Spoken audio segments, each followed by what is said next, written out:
That's even better. Welcome back, Uninformed movie lovers, to the Uninformed Movie Reviews podcast. Today, we are ranking Paranormal Activity. You know it. You've seen it for almost 6 years straight when it was coming out. Almost every year. They had a couple speed bumps towards the end, but that's right. Today we're going to rank the worst to the best objectively, and you can't argue about it.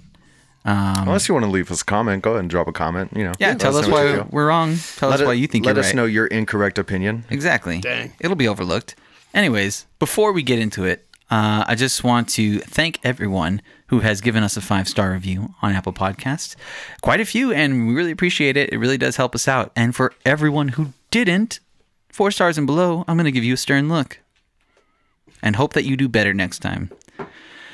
Well, I felt like when you're a little kid and your friend's getting yelled at by their mom, and you also kind of like feel bad just being there. That's what that felt like. Because you're like not sure of their boundaries. Like, what can they do to you? Yeah. Am I going to get yelled at as well? Can she ground me? Is this possible? That being said, Apple Podcast reviews, they really do help us out a lot. If you can give us 5 stars and above, it helps other people find our podcast. Yeah. And we have been getting listened to around the world. Thank you, Denmark. Thank you, Nicaragua. Thank you, everyone, for listening. Check us out on social media. We've got a Twitter now. I set it up. I'm kind of old, but I don't know how to use Twitter. I'm learning. It's UMR Podcast. And be sure to follow us on Instagram at Uninformed Movie Reviews. It is spooky month, and it is 31 days of pure spooky stuff with David Pena. He is posting that intense content. That's me. Yeah, we've been hitting him. We've been hitting him so far. I think we're like, what is this? 4 days in? 5 days in? 4 or 5. Yeah, 5 days. I got to put up another one tonight after this podcast. It just goes too fast, man. This is my favorite month of the year. This is my favorite time of the year. The most wonderful time of the year. And truly. It is a stacked time of year here at the podcast. So just check it out. We got tons of content coming up. Halloween. Metric tons even. That's right. So as is tradition, we start these lists off with the bottom all together. We announce it all at once. Yeah, we announce all of them all together. All of them. I don't know how you guys keep messing this up. It's incredible. Okay, anyway. So on the count of 3, why don't we announce our number 6? 1, 2. The Ghost Dimension. Oh, mine's Actividad Paranormal. Oh, wow. Yeah, sorry. I don't think you're going to get it on this one. No, you're not, dude. Otherwise known as the Marked Ones. I got to say, man. Paranormal Activity. You're crazy, dude. Like, Marked Ones is so much better than the Ghost Dimension? Ghost Dimension. Yes. Ghost Dimension is like... I can't. Well, I am going to describe it in words, but Ghost Dimension is just really a kick in the nether regions in this watching of the movies, because you get there and you're watching the first 5. You're like, okay, and I even said it before we started watching the movie, like, hey, you know what? I'm still pretty excited about 6. This is cool. Like, it saw by this point, I was already feeling like this was a chore, and then I watched this movie and I was like, wow, this is garbage. This is unfiltered garbage, this movie. Yeah, truly. And we'll get to it when we get to the Marked Ones. Yeah. But yeah, Paranormal Activity, the Ghost Dimension, I feel like almost every part of the movie is a problem for me. The terrible visuals. That's weird. The story's super dumb. I was going to say some of the visuals are better than the Marked Ones. Oh man, I don't know, because I actually watched this out of sync. I mean, like the visual style. You can definitely 100% tell that it is the one that came out for 3D, so it has that awkward watching a 3D movie in 2D like feel to it the whole time. Yeah. Little promo here. Upcoming movie quest sometime in the future. T3B3 movies that have 3D in the title that aren't their entry. Or are. There could be 2 lists there. And movies that should have the 3D. That's a very good teaser for something we don't have on the schedule. That's nice. Wow. We're just going to pull it up like 2 years from now. You're building up that hype Marvel style right now. Exactly. Yeah. Phase 6. UMR Phase 2 is coming soon. Wow. One of the biggest problems for me, and it's as a problem as it stands in the series, you've like watched all 5 of these movies at this point, you're watching the 6th one, they're finally going to show you Toby, and this is what they decide to do with Toby. Oh my God. He's this stupid like ink blob thing. He's like Venom in Spider-Man. Yeah, 3. for reals. Yeah. Yeah. He's that like, was what's his name? Baratheon? Stannis. He's like Ghost Stannis Baratheon. Yeah, I really got Death Stranding vibes. Oh, It's yeah. so much like Death Stranding. I can see that. visual look of it. But God, Kojima. Well, Rip off. we're definitely picking this one. Sorry, Danny. There's no way. I'm that's not fine. I letting have Ghost of Tsushima to the bottom. You're not no gonna be, attachment to this. You're not going to be totally heartbroken over this one. Yeah, let's hit the numbers, man. So stats for 2015's The Ghost Dimension.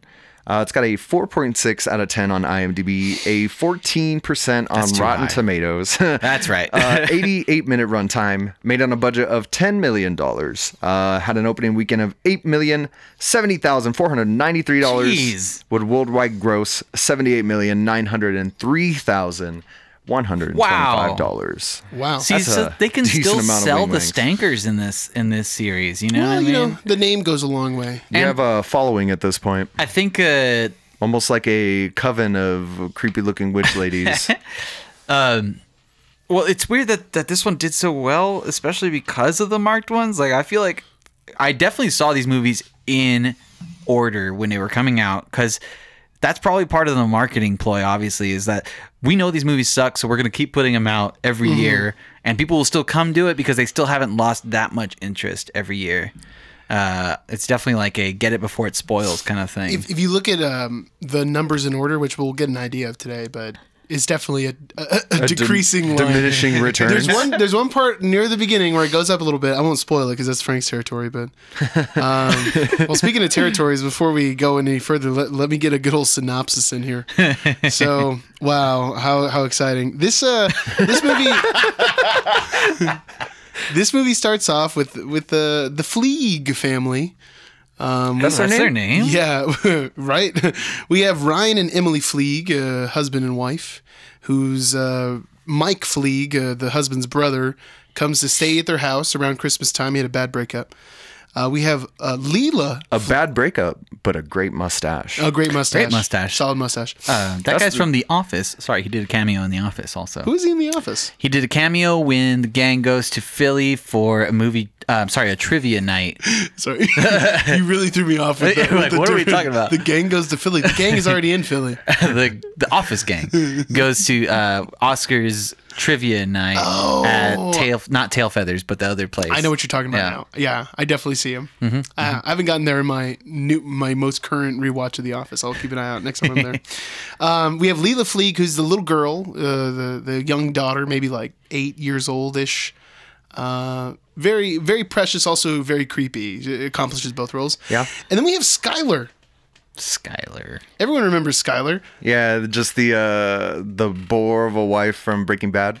Oh, well, that too. But this Skylar, who is she to this family? Did you figure this out, Danny? She is the friend of the wife. Do they say that? Do they say what wife? Katie? No, No, the wife in this movie, Emily Fleeg. the Mrs. Fleeg. Mrs. Fleeg. Do they ever establish it? Because they say she's here for like a yoga thing. Oh, isn't that her sister? No, do I they don't think say they're. that? I don't think they're sisters. I think she's They're just a friend. friends, right? I don't know. She's just this like, is so I the- just came to visit these, and she This like is like hugged her. the pretty blonde girl that the mustache man's all about. Yes. Which makes you think it's got to be a friend. It can't be a sister because that would be really weird. But I guess not that It would weird. be. It would have a vibe happens. to it, but it wouldn't It wouldn't- be. yeah. It would not technically be a foul, David. No, you're right. That's still. I'll allow it. It's fine. Anyway, this one is a bit of a possession movie, like the marked ones, which we'll get to soon, where it's like the little girl is kind of being taken over by an entity. It's Toby. It's always gonna be Toby. Yeah. And You know who it is. The big gimmick in this one is that they find an old camera that also records the ghost dimension, so they can see It the shows ghosts. you the ghost, Which is a pretty cool feature. I Pretty liked cool it. feature. Does your I like camera do part of that? it. I don't think so. I have a lot of questions about this have camera. you played with all the buttons? You know what? I didn't play with. There's one button left. I bet that's the ghost dimension button. Damn, Have we're you gonna looked check at that the out. inky blots? But Inky blood. Which is super funny in this Inky movie blots. because because there's like a moment, I don't know if you guys remember when they're like opening or he's dissecting the camera and he's just like, this one's got all these extra hoots and whatsies in it and it's got to be something different. I don't know what. Yeah, I have no idea. They open up that camera in part of the movie, and it's supposed to be this like old camera from the 80s or something. And then the inside of it looks like, I don't know, like you're playing like Need for Speed Underground or something. Like everything's all lit up. It's got an LED background. Yeah, and it's like tubes and stuff. It looks like some dude's custom gaming PC. Yeah, for reals. There's a little waifu slip for it and everything. Okay, so here we are. Here we are at this movie. We didn't even get to the synopsis, did we? Well, that's the synopsis, Yeah, that man. is I mean, the synopsis. haunted Shoot. stuff happens, and then, it's going to happen in all of them. So there you go. David, important question. Are there any swinging chandeliers in this film? Oh, yeah. So I was keeping a track of a couple running things for a swinging chandelier count. There's going to be several counts for this episode, everyone. I mean, there is one. Yeah. There's a swinging chandelier count, and then there's your nothing happens count, correct? Yeah, but that's just for 2. Yeah. We'll get there. I would also like to throw in the sex on tape count. Like that happens everyone. Attempted sex tapes. There we go. Attempted sex tape count. There actually isn't one in this movie. Surprising. Yeah. You would think by the 6th one, that's really what you got to lean on. Nope. Doesn't happen. But there you go. There's my counts for you. Kind of amazing that they get people to like sit there and watch nothing happen for about 40% of the film. Yeah, and all of them, for sure. But, I mean, that's not necessarily a bad thing. No. Is there tension building during those scenes? In this movie, there's none. There's no real tension because you don't really understand what's going on. Yeah. There's really no rules. It made it kind of a boring watch. You get that one segment when they go to do the not exorcism, but the extermination. Yes. The scene leading up right before that and then getting to the extermination was actually pretty cool. It like grabbed my attention for that brief moment, and I was like, man, are they actually going to pull it out like around at the end and make this kind of dope? But before you get to the end of the exorcism, they lose you again already. No, yeah. Yeah.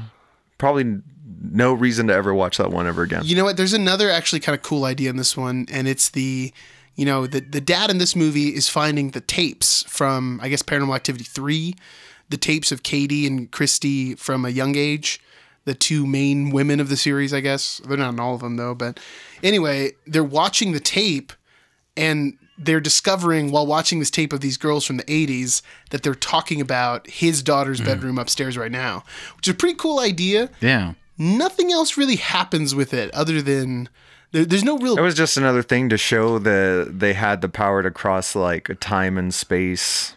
Yeah, that's what like I liked really about the only film. thing. That's like the only saving grace for sure. Well, I thought that was a cool concept. They kind of introduced it already, like in the marked ones. Though, Yeah, they do. That like interdimensional thing. At the end-ish, right? Yeah, it just doesn't really make any sense and doesn't serve the plots of any of the previous movies at all. I think what they were trying we thought of this like towards the end of the last one, so that's what we're doing now. Well, thought that's what I was this going would to be say, interesting. is they're trying to like validate as a favor to you, the dumb audience, for paying the ticket. Like, oh, that's clever. I remember that part in the old movie. Yeah. You know what I mean? Yeah, there's a lot of that in this last ones. They're really leaning onto it. Well, I have a couple other things. This one feels the most scripted, in my opinion. Oh, yeah. It's like you can tell these people are actors and they're not good actors. Whereas one of the best parts of these movies is that everyone feels really natural. Doesn't really even feel scripted. It just feels like, hey, we want you to kind of talk about this and you guys just go ahead and go for it. Mustache Man is quite annoying. Well, it's not so much that well, for me, he wasn't too annoying, but my issue is that it didn't feel like any of the characters knew each other. Like, Yeah. the brothers kind of have an okay thing going on, although you should not be giving people edibles without their consent. That's not a cool move there. The rules like Mustache. that don't count when you're brothers. I guess that's true, though. All's fair in love, war, defeating Nazis out of a debate segment, and brothers. That's true. That's true. Was that Tolstoy? Huh? Was that Tolstoy? There's also a really flimsy reason to be recording for most of this movie. Yes. Like it is the first 45 minutes. They set up no reason why these characters are holding these cameras.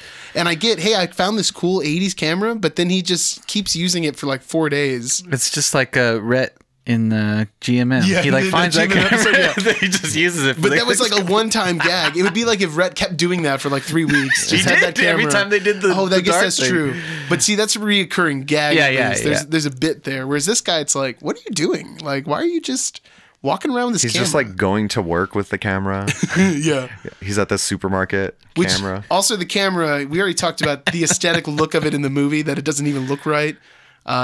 Never mind, who made the Ghost Dimension camera, or like why no one I'm is... assuming it was creepy ponytail guy. I would think, right? But also, like, people aren't reacting to this footage the way they should be reacting to the No. footage. I was thinking that the camera is Katie's dad's camera Katie's dad's camera. from Paranormal Activity 3. Well, her stepdad. Oh, yeah, her Her stepdad. mom's boyfriend. Right.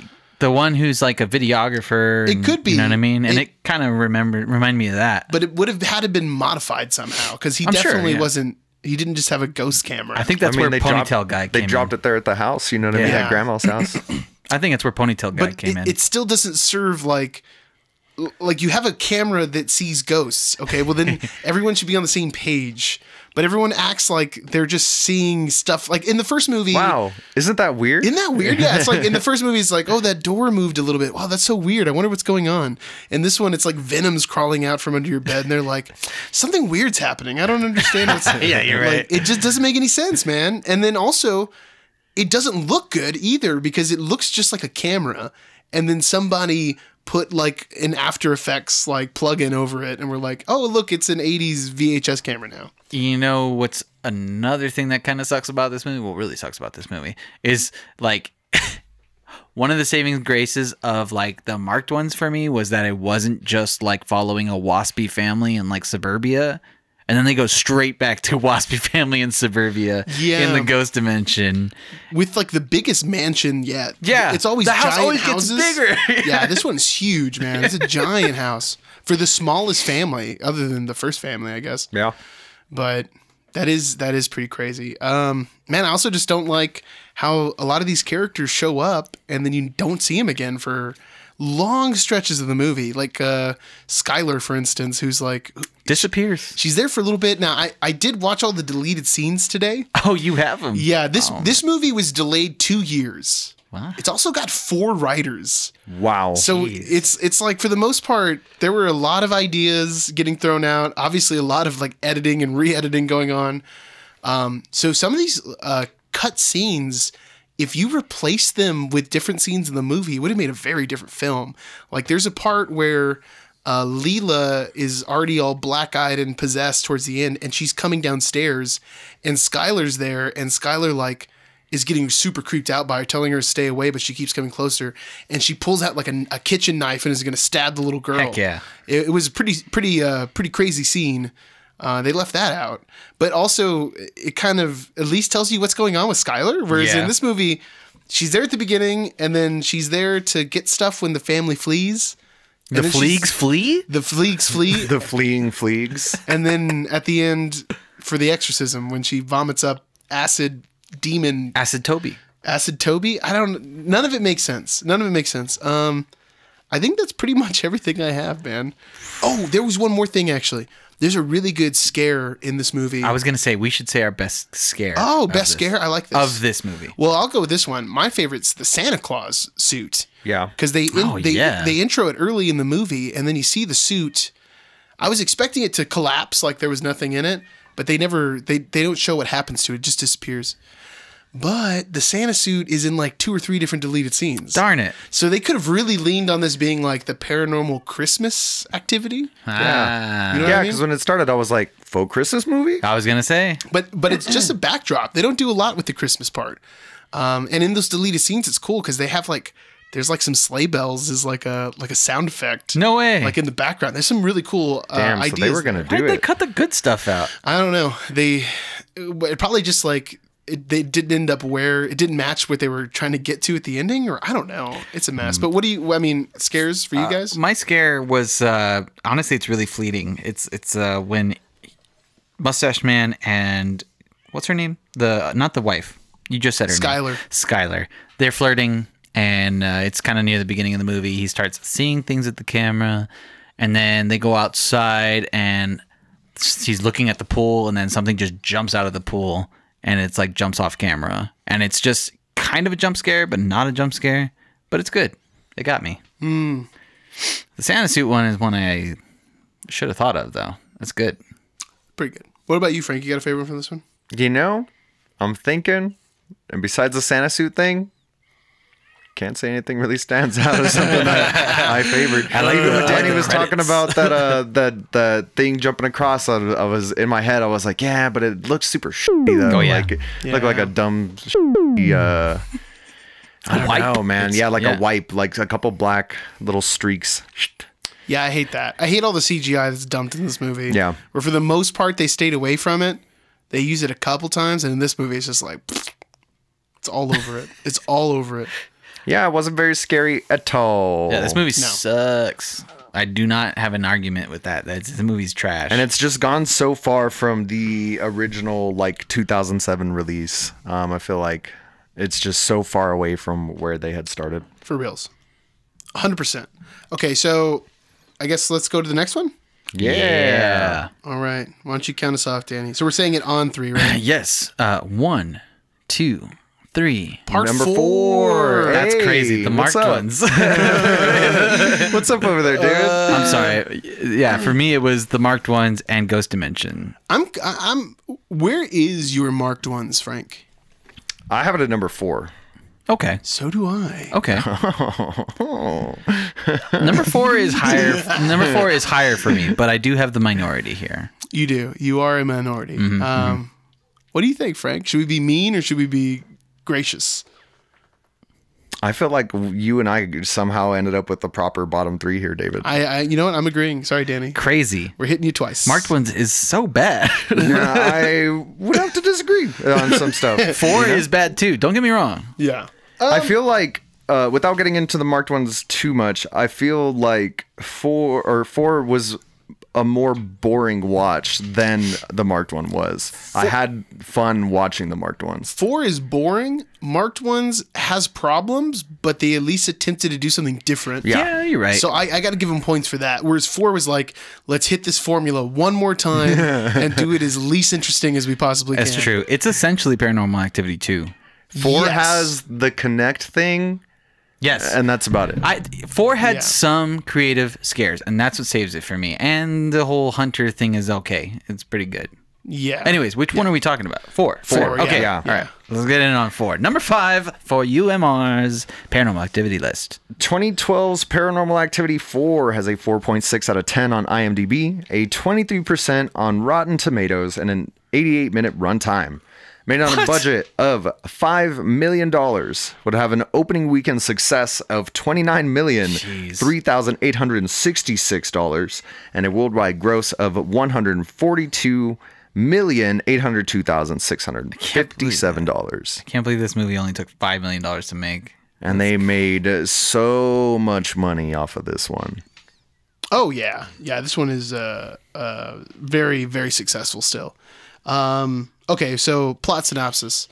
We have a suburban family. And this one is Alex Nelson, Doug Nelson, and Holly Nelson with their new baby, Ben, if I'm getting that right. Yeah, Ben's the new baby, or the littlest one. And then Robbie, who is the creepy kid across the street. This is a creepy kid movie, everyone. Yeah. He nails creepy kid, And too. he does He's a little weirdo. He's got that little Dave Matthews vibe about him. Yeah, he's the best. He's the best creepy kid in this series. So this one is basically, it's teen led. That's the big thing. Yeah. It's from a different perspective, whereas usually it's an adult. But then creepy stuff starts happening. There's Robbie, who's the kid who's been abandoned across the street. His mom is in the hospital.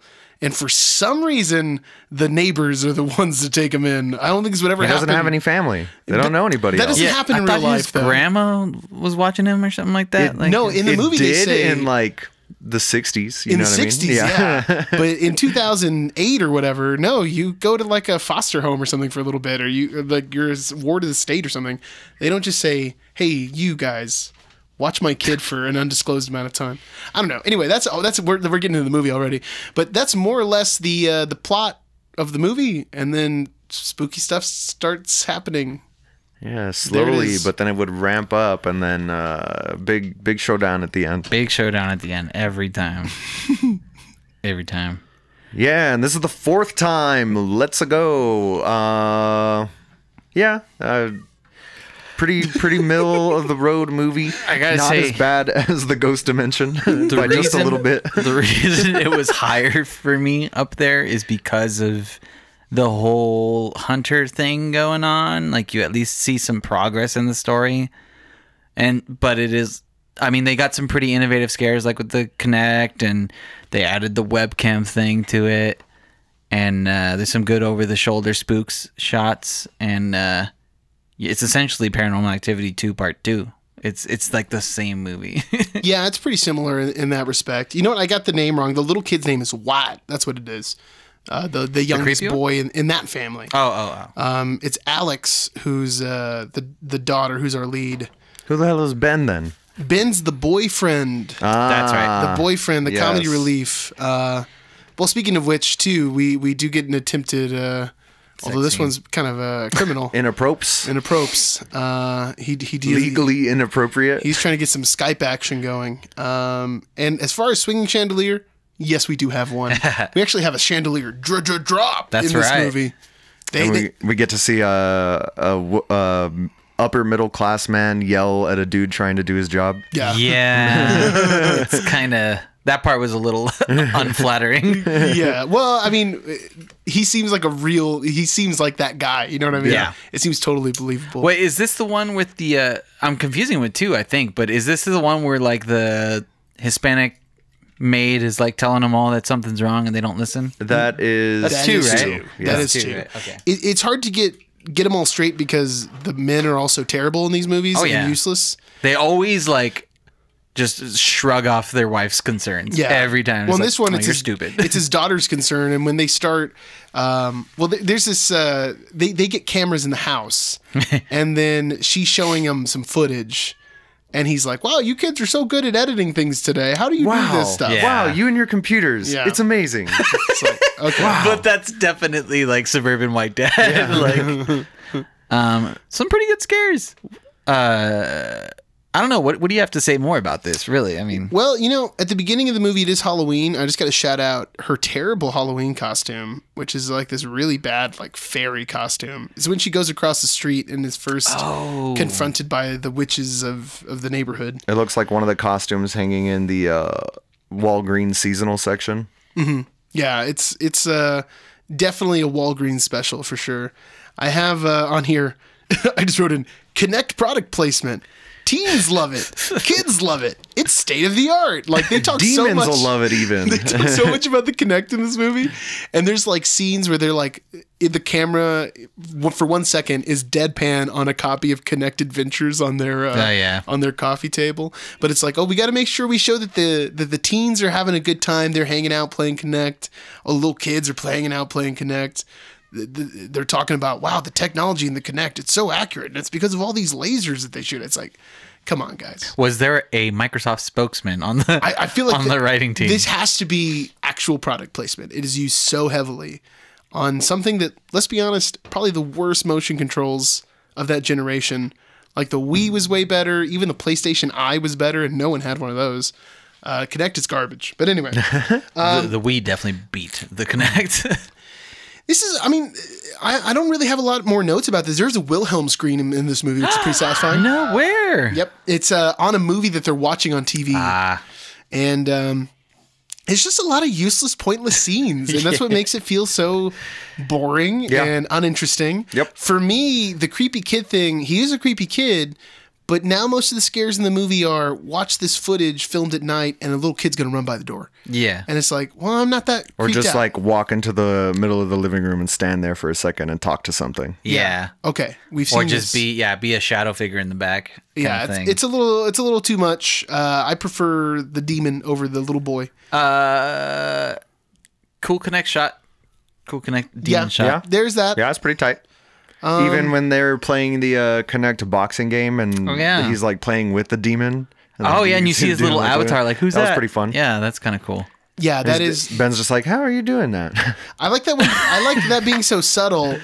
And then in the same movie, at the end, we have during the big climax where Alex is like locked in the garage and the car starts. Yeah. And it goes so over the top in the scene where it also just seems like it's complicated in these movies where you have one villain who continues because you're setting up what their power level is, like in part 1. 9,000. Like we Well, know not what just Toby that, can like do. their MO, like the way they prefer to kill. Exactly. So then when you get into these later movies, and then now the studio's like, well, we got to make it bigger and more exciting. Let's have this whole thing where the car is like driving itself and spitting out exhaust and all this stuff. It's like, this is a little too far, man. I don't know. I think maybe he could do it, but it just doesn't. It's It breaking feels out the of immersion. character. It does. I feel like one of Toby's favorite kills is like the backbreaker. I feel like I've seen it happen a couple times. Yeah, he likes to smash him. he's a big pro wrestling fan. Yeah, I don't see him going this way. It just doesn't make sense. And then also, I challenge you guys. To give me a scene of any substance that the mom partakes in this movie. None. Absolutely Or none. even, I want you to try to picture what the mom looks like I in your know. head. Okay. I will say one. I'm sorry. No, go for it. The knife gag. The knife spook is like one of the better ones in the movie. That is true. The one where she's like doing something with the knife, it disappears, it pays off later. You're just like, oh, But it's not tension. even her when it comes back. It's No. the husband. Right. They don't even give her the full gag. Oh yeah. She gets almost the same kind of thing, but the book drop in front of the webcam where the Connect is in the living room. Oh yeah. That's right. She gets the book drop at night. Other than that, just her telling them like, yeah, he's weird, but he's gonna stay with us. What are you gonna do? Yeah, the mom's pretty underutilized that's in pretty this much one. it. And it feels like this is one that maybe has the biggest cast of people. You have a lot of like people you got to follow in the house. Yeah. Oh yeah. And usually it's pretty contained. So maybe that has something to do with it, but this one felt underutilized. I liked the spookiness of them going to Hunter's house. I thought that was cool setup scene. Yes. You know, everything's all covered in drabs and stuff, and no one's in there, and then suddenly some lady, Katie comes in out of nowhere. Spoiler alert, but yeah. Yeah. Nah, we're gonna Spoiler alert for anyone that's watching. I was joking. But I wish they had done a little bit more with the witch stuff, because that is really creepy. Yeah, the witch stuff is always in the background. Mm-hmm. Let me see the witches. Yeah. What are they doing? What are their meetings like? Right. It's all the coven of Toby. What snacks do they have there? Do they have dues? Do they have to pay dues? Yes, What how does this happens work? here? Are there tithes? Yeah, fair points all around. I also am not tied to 4 or the marked ones, so I don't care where it falls. All right. There's a spoiler alert. There are very few of these movies that I have like Strong convictions. strong convictions Yeah, about. there you go. Wow. I guess that would go ahead and kick us on over to number 3. 4. Number Number 4, And yes, it's the marked one. one. All right, I can agree with that. Yeah, now you can finally trash it. No, I'm not going to trash it. It's really not that bad a film. It's just cheap. It's just that it's cheaply done. And you're right. It had They don't have as much money as these white people, Danny. you know what? Yeah, that's right. They skipped the budget and then they skipped like the setup. There was so much potential for this movie to be really good. Although you're right, it does something different and it puts it in a totally different setting that could be creepy because I know that setting. Like my cousins lived in that setting of like Bruja that lives in the neighborhood. Let's go break into her house. Definitely happened many times. Yeah. There's always that one house in the neighborhood or even, in the apartment complex that's creepy. And I liked that everything worked within the apartment complex. There's creepy stuff in her apartment. The white people are the scary ones. You know what I mean? It's it definitely works out, but it's just that there's so much done wrong, especially near the end. I feel like, again, you always have the ending climax of Paranormal Activity that just takes things over the top and kind of just it's on everything that happened in the movie. It's just like, we're done. Yeah, they definitely don't nail it every time. No. Well, they just got real tied to the formula, you know what I mean? Yeah. What are you going to do? Before we get too far into it, 2014's Paranormal Activity, The Marked Ones, has a 5 out of 10 on IMDb, a 39% on Rotten Tomatoes, with its 86-minute runtime. God, they get shorter and shorter. Yeah, for reals. Just a little bit. Just a tiny little bit. And they added the extra 2 minutes for the ghost dimension, just so you could see their shitty effects. Made on a budget of $5 million, so the exact same budget as number 4. Would have, opening weekend of $18,343,611. Would only worldwide gross, but I say only, but still, like, my goodness, worldwide gross of $90,894,962. An opening weekend of 18 million? Yeah. 18 million. These movies are just so cheap. Yeah. And that's the thing. I mean, they always stand to make money off of And them. proportionally, that's a much better ratio than the sixth one. Yeah. I mean, God, you made three times the worth in the you first. start seeing diminishing returns right after 4 because people were like, man, these movies aren't that good. Do you guys remember watching the first one? Is the first one still good? Should we watch it again? That's what people are thinking right now. Yeah. Wait, what happens in the second one again? Yeah, that's what's going on. Well, speaking of what's going on, here's your plot synopsis of this one. Tell them, David. Lots of body noises happening right now. Usually I cut this stuff out to make it a little bit cleaner for the listeners, but I think I gotta leave those there. Yeah, those are good ones. It's all Toby. Don't bring that evil in here. So this one is Jesse Arista. We get like another kind of teen-led movie. Oh. He's the teenager of a Hispanic family who's living in an apartment complex. Young adult, David. Is he young adult? Yeah, he just graduated. He high school just today. graduated. He's still a teenager. He's like a dumb kid, but young adult. Young adult. It's charming. Him and his best buddy Hector are just hanging out, doing hood rat stuff with their friends. Yeah. And basically, there's a downstairs neighbor, Anna, who's Danny was describing earlier, is the bruja, is the lady we don't knock on her door. She's got like paper covered up on her windows. She's the one that your abuela tells you to not go near and not mess with. Yes. And basically, without getting too much into the plot already, something's going to happen where, well, they're going to go into her house for who knows what reason, why they're going this Dumb far. kid Because stuff. world's worst idea. Yeah, there's mystery in the air and they just can't stand it. I'd like to say I made the smartest choices ever when I was in high school, but that would be a flat out lie. That would not be that's true. too. There's a couple other characters too. There's Marisol, who's like the third wheel of this tricycle. She's their other buddy. We also have Irma Arista, who's played by Renee Victor. She's dope. She's a great actress. She plays the abuelita. And then we got... Who also plays Lupita in Weeds. Yeah, there we go. Oh, that's why she was so familiar. Yeah. Okay. And then Cool. we got the rest of Jesse's family, who's Yvette and His dad. Cesar, his dad. Yeah. And then a couple like gang member dudes too, which is a fun. Arturo, right? Yes, Yeah, it's Arturo and Oscar, I think. That's a nice Or no. touch. I wouldn't think you would have had the opportunity to be like, you don't use cholos in the first act. Yeah. Or you don't introduce cholos in the first act that you're not going to use in the third act. I mean, but my this- goodness, they used them. This has Yeah. probably got one of the best third acts. It's Arturo and Santo. That's it. Santo. Santo is his name. Great cholo name. Anyway, I don't know. What do you guys feel about this one? This is where I enjoy the movie. Like from here on up, I'll watch these again. 4, probably not. I mean, this is too boring. No. I would almost 100% agree with you there, David. Yeah, marked ones. I like how the dialogue is it's very different than all the other movies have been, but it still feels pretty realistic. There's a couple times where they're going like a little too far with the Hispanicism. the Hispanicisms. Yeah, I definitely got that. But for the most part, it feels pretty natural. And as someone who, like you guys are saying, this movie feels like a place we've grown up in. Yeah, the whole yeah. time watching it, I was like, I know these guys. Yeah, exactly. There was something, I think Blum produced this one, and Jason Blum, and I mean, He produced all of them. Oh, he produced all of them. Yeah. Well, I mean, I was reading in an interview, it was saying like, if you understand Spanish, even at like a basic level, you'll probably understand the nuances of this movie more, because there are a lot of conversations in Spanish in this movie, especially with Irma.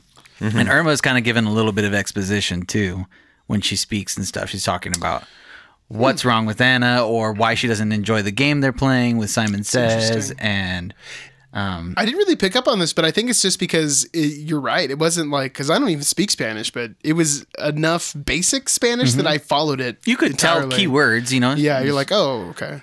She's saying, don't This is bring bad. that energy Yeah, in here. yeah, exactly. Yeah. I don't like this game. Don't do it. Yeah. That is nice. A bonus points for bilingual people. They get to enjoy it a little bit more. Yeah, I thought the scares were decent. Yeah. It was a little bit distracting that this movie has a similar vibe to. I couldn't think of the title the night we were watching it either. But that other found footage movie where the teens get superpowers. Oh, Chronicle. Chronicle. That's a fun movie. Yeah, there's a whole stint in this movie. And basically, this is another possession movie. The last two turned into possession movies. But in this case, he gets like superpowers for a little bit, Yeah. which makes He's got even super less demon sense. strength. Well, I could see why it makes sense. Like he's like he's going to be a vessel for Toby to be born. You know what I mean? So they That's want to right. protect the demon's like protecting him. I don't even know if it is Toby we don't know if it's Toby that's. So then at the end of the next movie, when we see Toby's legs in Ghost Dimension at the end, when he becomes human, is this supposed to Is be... that Jesse? Is it supposed to be Jesse? I don't know. Well, Jesse runs through time, right? And he's the guy that gets Who kills killed. his buddy. Yeah, but he gets killed in Paranormal 1 then. Because Mika... No, he kills Mika. No, he doesn't kill Mika. He's just That's there what happens also. when he runs through the door, right? Yeah, he's there also. Yeah. He's the reason for the So confusing. what the Okay. and the Katie Mika scream. Yeah. That's... Yes, yeah. So to really jump ahead, this is the end of the movie, but we find out that No, David, it's fine. At this point in the marked ones, we have established that we're jumping through time and space. yeah, that's true. At the end, they after Jesse is fully possessed, his homie, who's what's his name again? I just lost it. Hector. Hector is going through a door in this witch's house, and when he goes to the door, he's in the house from the first movie. Yep. And then we find out that it's the last scene of the movie. That's right. Because he sees Katie down there, and then she just starts screaming, and then Mika comes down. Yeah, and then she gets a knife and stabs Mika, which was cool. Stabs cool him real callback. good. Yeah, kills him. And then while Hector's trying to run away, he's trying to go back through the door, and when he opens it, Jesse's there. He's got the demon face, rah, and then he kills him, assumedly. That's where the movie ends. That is where it ends. Yeah, so it could be. I don't know. We'll see. I don't know. This is interesting because none of these characters ever come back. There's only one more movie after this, but a lot of these movies are like, showing references to other movies. This one's forgotten about, which on a totally weird tangent runs the strangest parallel with the Walking Dead Telltale games, where Interesting. There's 4 seasons all following the same people. The people die, obviously. But the 3rd season follows a Hispanic family, and they never touch upon those characters ever again. So it's like literally the same exact thing as Dang. what Paranormal Activity is doing. They're just like the back pocket demographic. I guess that's just what they go to when there are a few in. They're Well, like, we'll get I some gotta people say to come. though, it worked. I was like, hey. I didn't take a lot of notes for this movie. I just wrote a series of wows, and here they are in order. Wow, these guys should not be going into that crime scene. It's like Well, yeah. the lady downstairs, Anna, is killed by one of their classmates, and they're so curious that they Ivan. need to go down. They go down, and not only do they go down, but with ungloved hands proceed to touch everything. And they even make it a joke, which actually is my next wow. Wow, they shouldn't be touching all this stuff. Wow, don't steal that book. Wow, don't read that book. Wow, don't make an evil altar. And that's where my wows ended. Yeah. There's a cool scene when they are raiding the Anna apartment after her death, where like they're looking through some of the stuff, and then you see like in the corner like a mirror, and you see Jesse looking, and then the entire time that Jesse's in that room, the reflection's looking at him of Jesse. So that was a cool catch. I was like, I think I missed that on this watch. That's cool. That is a cool one. I think my favorite effect or scare was when Jesse disappears out of the room for a second and he comes back through that like warp in space, you know what I mean? Through like the corner. yeah. And it's just kind of like that whoomp, and then he's there floating, screaming. It reminded me a lot of... and everything just like blasts away. he blasts that whole living room. That is Oh, it's super dope. And it reminded me a lot of the seance scene in Drag Me to Hell, with the assistants there like doing, but like way sillier. I thought that was super dope. Yeah, that is good. Gotta love him. I don't know if I have a favorite scary scene as much. Well, you know what? One of my favorite scenes is actually like the first nudity in the whole series. Yeah, we get our first boobs. They open up this. They have this like old ventilation grate. They live on top of Anna, and they open it up, and they're lowering a camera down on a string. And when they get down to see through her grate, there's just like a naked woman standing there who they never explain who that is, right? Just some lady. Just some lady. Yeah. And then Anna comes out and she's also naked. It's just very uncomfortable. It's like, what is going on in the scene? They're doing some witchy stuff. She's like drawing the Toby she's symbol. drawing the Toby, Toby's calling card. Toby's calling card, the Toby door. The bloody bandit on her. Oh, this is also because of the door thing too, which they don't bring back, which is a little confusing also. Where does that start? 3? No, this is the first one with the crazy witch door. Okay. Because basically they Because in just... the ghost dimension, they just kind of rip a hole in the wall. Yeah, I don't know why they didn't just bring the door back. You know, It takes a long time to build a door, you know what I mean? You got to get the frame right, make sure everything's lined up. Just knock a hole in the wall. They could have just had her write those symbols over her closet door. Right? Yeah. To turn it into... But then essentially, where's she going to put her clothes, David? Well, the door still works, except when it's Monsters her Inc. clothes rules. are going to be like in the other dimension all the time. No. It's Monsters Inc. rules. It's only active when you're trying to go into someone else's door. Otherwise, it's just a door. It's all about the intent. Yes. So these guys have seen Pixar. They're up to date. Wow. Because we're rolling with Monsters Inc. rules. Side note, I got very sad that Chavo died. Yeah. Chavo's a little chihuahua. Oh yeah, they killed that chihuahua. I was like, The makers of no! Paranormal Activity aren't like, they won't shy away from torturing a dog. No, but Yeah. good scene when he does go down to find Chavo. Something happens. He sees someone in the basement of Anna's apartment that they find, and then like there's all these tarps and Isn't stuff. that the little girls? Is that the scene where he sees the little girls? Yeah, he sees see the little Christy and girls. Katie. Christy and Yeah, Katie, he sees yeah. Christy and Katie, and then like the lights go out, and then he starts seeing like a shadow, and then you just hear these footprints growing louder as it's running towards him. Like I was like, okay, that's spooky. You got me. Which, if this is, because at that point I was like, why are Christy and Katie here as little girls? But then now we have to assume that is them. They just like traveled through time Or there's multiple Christy and Katie. to give the scares. Because Creepy, I'm sure it's something that creepy ponytail guy taught him.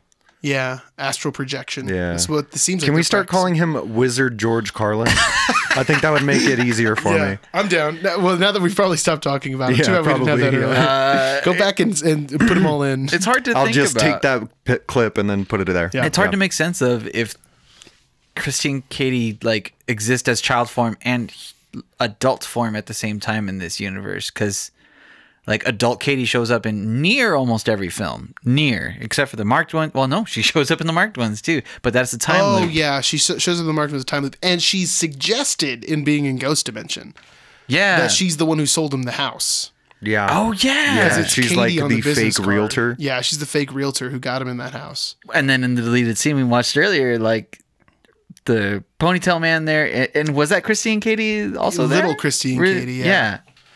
Confusing. Yeah. I don't know. Who knows, man? What are you gonna do? But yeah, marked ones is pretty fun. It's fun. It's like if you watch the first 3 Paranormal Activities, you could Definitely probably watch the marked ones. You could probably skip 4 and just go to marked ones, and at least it'll switch things up. It'll feel like all right. All right. And then if you really want to, you can go back and watch 4 afterwards. You know, and Fine. then just don't ever watch 6 for any reason. It's bad. Ever. It's so bad. Yeah. Now we're getting to the good ones, though, folks. Yeah. So that kicks us on over to number 3 of our Paranormal Activity ranking. Ready, guys? 1, 2, 3. Part Paranormal 2. Activity 2. Hey! Yeah. I'm Lined excited up. because I think for the first time, Frank and I might have the exact same list. I'm pretty sure we do. Yeah, I don't think we'd switch these last 2 around, but It'd be I don't know. weird. We'll see. I We'll would see. be shocked. I would feel how you felt during the Shyamalan episode. Yeah. I'd be like, what? How? How exactly? This is my bottom of the tops. This is a boring movie.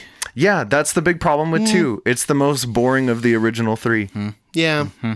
they didn't want to do too much different with it. You know what I mean? Like they try to keep to the same formula, and some of it works really well, but it's just like comes off. It's not as interesting as the first one. The house is bigger. Yeah, the house is bigger. The family's bigger. Maybe it's a bit too long too. It is way too long, isn't it? Yeah. Like 100 minutes or something. Well, Let's find out. get the numbers. They could have trimmed some of the fat here for sure. We'll get into it.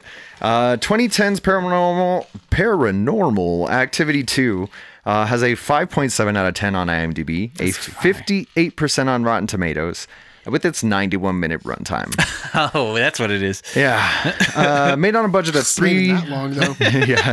It's like an extra minute. Yes. The first one, and it still seems like a drag. Feels like a lot more. There's plenty of extra minutes in this movie. Like You 60. think it's just one, but there's plenty of extra minutes. You know what in else? this movie. We also watched the extended cuts of all these movies, Oh. and maybe we shouldn't have done that. Well, We you just guys watched the that? actual. Okay. I went back to watch the theatrical version of That's 2. all I've seen. Because I still got to finish numbers, but I'll just go out and say this. My biggest gripe with Paranormal Activity 2 is how many shots there are of literally nothing happening on screen. Just straight up. Of just like The freaking hey, pool. you remember the layout to this Yeah. house, right? Well, that too. Hey, you remember the pool's here? Yeah. And then we got the kitchen here, and the front door's over here. All right, we're going to pan back to the kitchen now real quick. Well, now that you mention it, the problem is there's too many cameras. Too Yeah. many cameras. Too many cameras. Too many cameras. And they Yeah. got to do something with them. Because you paid $3 million for the setup and acting and everything. Made on a That's budget it? of $3 million. That's the leanest yet. It is a super lean. Would have an opening weekend of $40,678,424. That's dirty. Yeah. It would go on to worldwide gross $177,512,000. Yeah. It like funded the $32. next like 4 movies. I'm sure it funded Oh, a whole yeah. bunch of stuff. Oh, yeah. Cocaine habits even.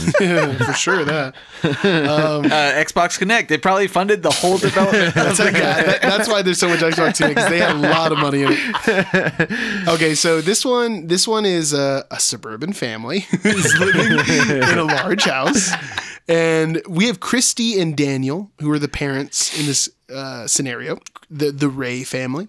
Christy is the sister of Katie from the first movie, and that's the whole thing about this movie is that, and they don't hide it at all. They let you know, hey, this is going on, and for the most part, this movie is running kind of at the same time, or actually before. Yeah. A little before. Yeah, Parts of it are before, and then it runs through it. It's It like is a bit of a prequel. it's like the last season of Clone Wars and Revenge of the Sith, There you go. running behind and both concurrently, and then a little bit after. But anyway, a lot of weird comparisons today. It's over, Anakin. I have the bigger house. Christy and Daniel are the parents. They have Allie Ray, who's the teen daughter. We didn't mention this, Yeah, but we forgot. she comes back in the marked ones to exposition dump for those teens. She's been. That's who it's supposed to be? Yeah, it's yeah. the same actress. Oh, it's Molly Ephraim? Yeah, Is that they keep the same. Interesting. Apparently, that whole time between 2 and the marked ones, she's just been getting her own Pepe Silva wall going, surviving on coffee and cigarettes. Yeah, exactly. Because spoiler alert, she's the only one who's going to survive, or at least she's the only one who we know where she's at the end of this movie. Who's not dead or missing. Yeah, dead or taken by witches.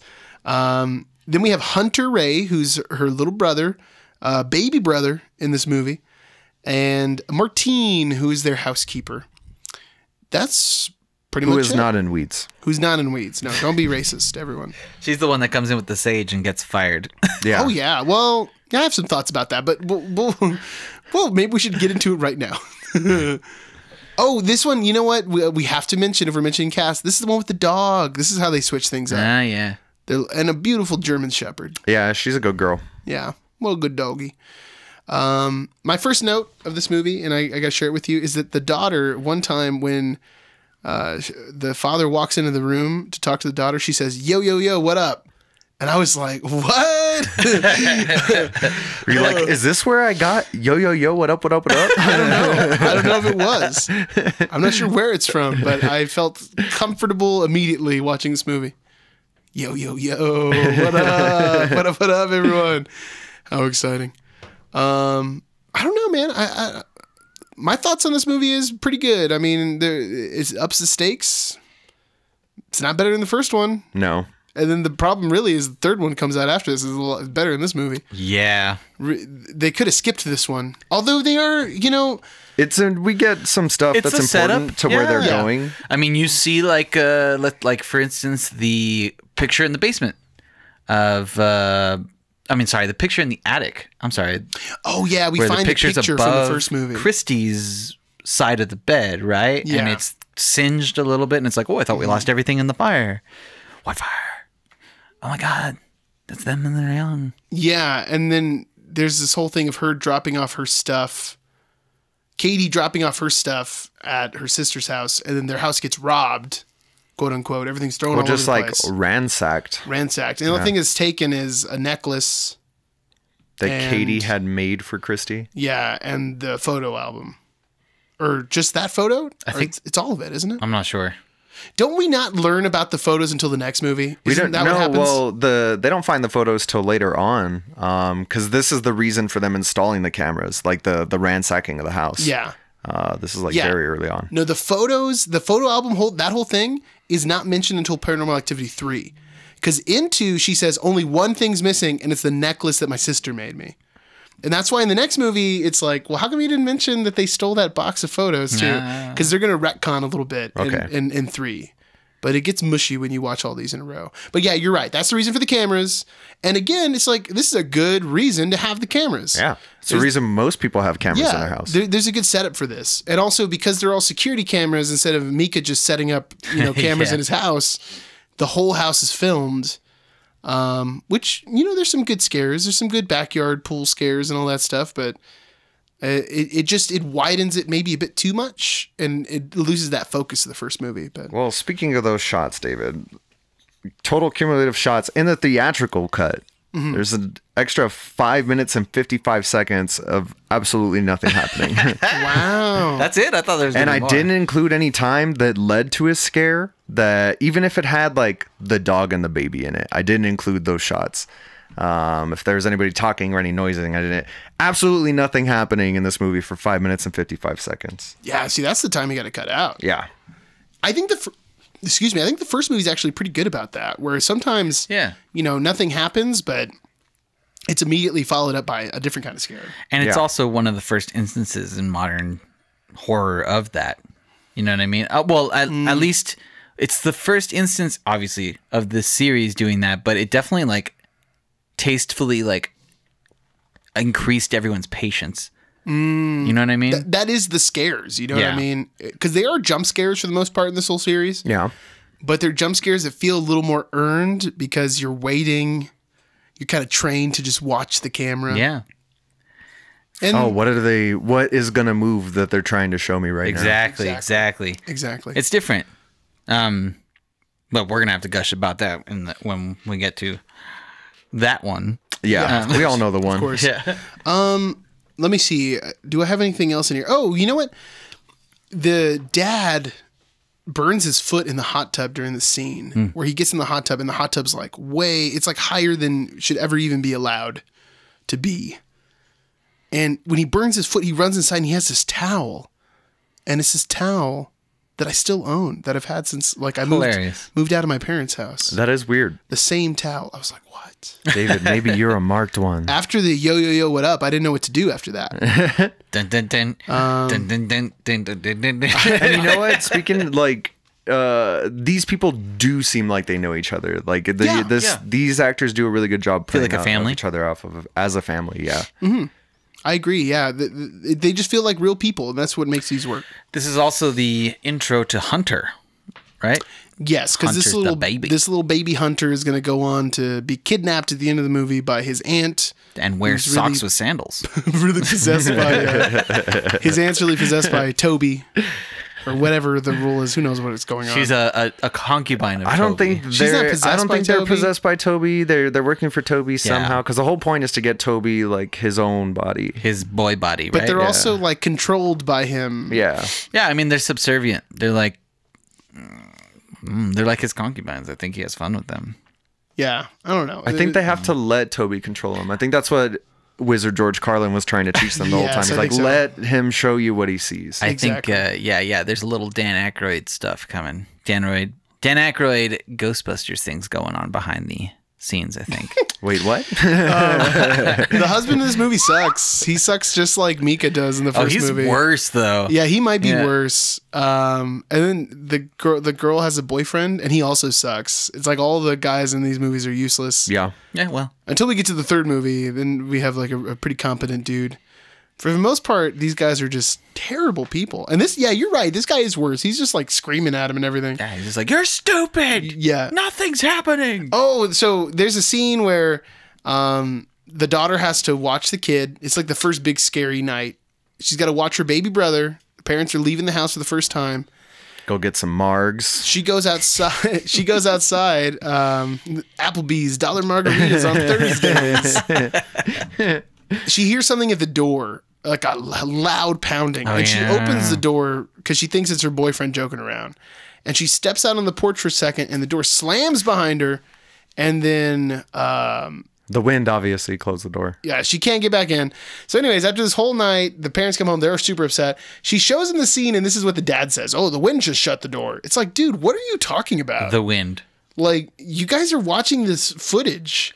What about the giant pounding noise? What about how hard that door was slammed? Yeah, do they not hear the pound that precedes it? Is there no audio on these tapes? Maybe not. I don't know. But either way, I guess it really just took watching footage of his wife getting dragged downstairs by something he couldn't see that he was like, oh shit, we have a ghost. Probably my favorite part about the climax in this movie. I guess it's the climax. It's not really the climax. It's close to it. Yeah, it's right before. The whole pantry basement thing. It's the last bit of the rising action.